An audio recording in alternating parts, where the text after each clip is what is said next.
I'm going to say something that's going to make you feel really, really seen. You ready? Some of the healthiest women I know are also the most exhausted because they have been doing what is considered right for years.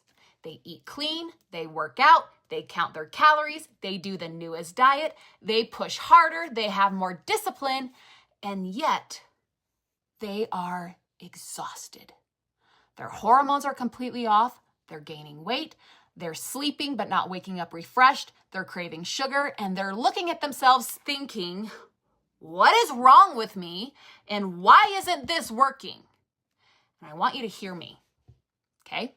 Your body isn't failing you. Your body is responding to the signals you have been sending it. And this is something I understand deeply because I live this, okay? Listen to Mama J. I have lost 168 pounds, but I was obese for 16 years doing every single diet under the sun. I have kept the weight off for 10 years. Here's the answer. We always think that is the correct answer, right? But it's not. Eat less, exercise more, try harder. And if the scale isn't moving, you just need more discipline. So you restrict more, you work out harder, you ignore hunger, and you push through exhaustion. And eventually, your body starts pushing back. Because here's the truth. A body that never feels safe will never prioritize fat loss. Let me explain. Imagine your body is like a bank account, okay? Every day you have deposits and withdrawals. Sleep is a deposit. Nourishing food, deposit. Recovery, deposit. Joy and connection, these are deposits.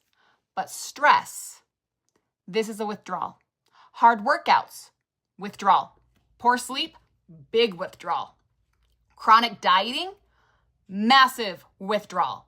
And when that happens, when you keep withdrawing without making deposits, eventually the account runs empty. And this is what burnout looks like in the body. Now, let's talk about chronic dieting because this one is a huge one. And women, we've been on diets since the beginning of time. Let's be real. We're doing low fat, we're doing low carb, we're doing low calorie, we're fasting, we're eating fish, we're not eating fish, we're vegan, we're not vegan. Okay, the problem isn't that any one of these tools is automatically bad, except for like low calorie and low fat. The problem is living in a constant state of restriction. Your body is smart. It does not know that you're trying to fit into old jeans. It doesn't know that you're preparing for a vacation. It only knows we're starving, we're in a famine, and we might die. So it adapts. Your metabolism will slow. Your hunger hormones are going to increase to motivate you for food.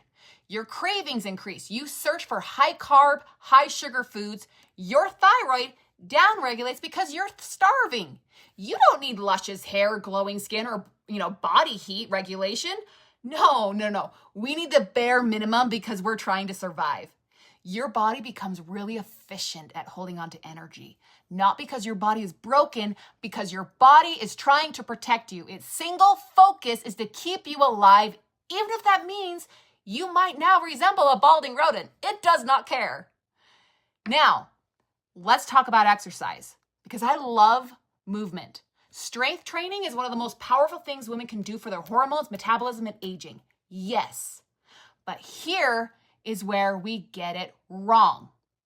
Exercise is a stress, a good stress, a beneficial stress, but it is still a stress. If you are already under chronic emotional stress, not sleeping, under eating, and exhausted, adding intense workouts are just going to become another withdrawal from that bank account.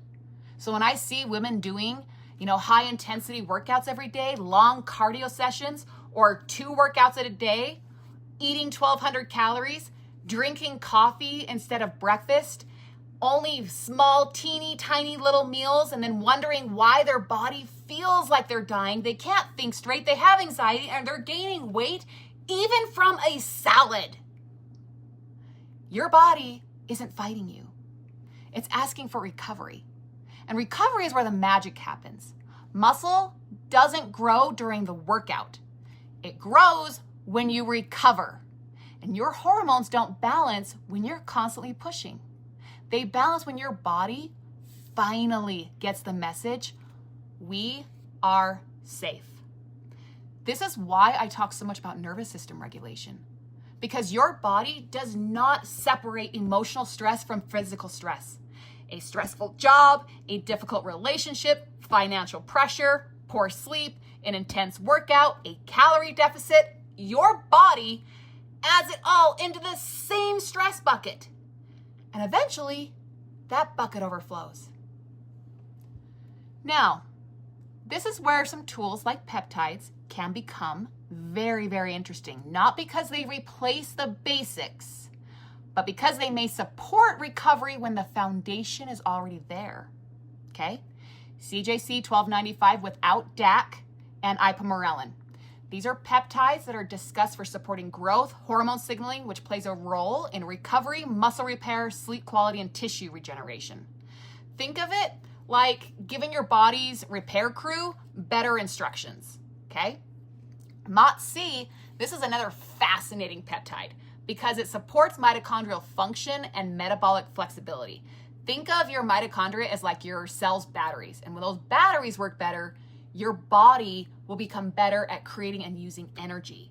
Now, BPC 157 is another peptide that has gained attention for its research around tissue repair and healing process.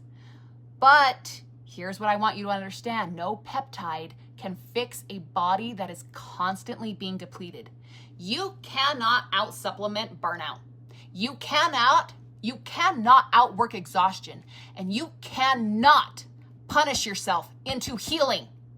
The answer isn't always doing more. Sometimes the answer is finally giving your body what it's been asking for. More nourishment, more protein, more sleep, more recovery, more compassion. Because your body's been trying to carry you through every stressful season of your life. It isn't your enemy. It has been adapting. So if you are the woman who is the girl boss who has been doing everything right, and you feel tired, you're stuck, inflamed, and frustrated, I see you, and I want you to ask yourself a different question. Not, why can't I lose weight? But, have I been giving my body enough safety, energy, and support to let go? Because healing doesn't happen when you fight your body harder. It happens when you finally start working with it.